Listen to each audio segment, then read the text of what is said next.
Organisasi Papua Merdeka atau OPM menembak seorang guru honor asal Toraja, Andarias Tanda di malam Natal. Akibatnya, sang guru honor tewas diterjang peluru yang dilepaskan dari anggota OPM tersebut. Penembakan OPM itu memancing reaksi keras dari aparat TNI dan Polri yang langsung mengerahkan pasukan elitnya untuk memburu sang pelaku. Kapendam Cendrawasih Kolonel Infanteri Chandra Kurniawan menyebut OPM telah menodai perayaan Natal atas tindakannya yang jahat tersebut. Saat ini, aparat keamanan TNI Polri telah mengerahkan seluruh kekuatan untuk mengejar para pelaku.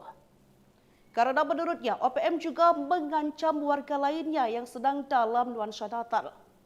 Diketahui sebelumnya, saat itu korban hendak menutup kiosnya di jalan pinggir Kampung Kimak, Distrik Ilaga, Kabupaten Puncak, Papua Tengah. Tiba-tiba datang seorang pelaku tidak dikenal. Seorang saksi mata Maria mengungkapkan sebelum penembakan ia melihat dua orang asing berkeliaran di sekitar lokasi kejadian. Jenazah korban kemudian dibawa ke RSUD Ilaga untuk dilakukan otopsi.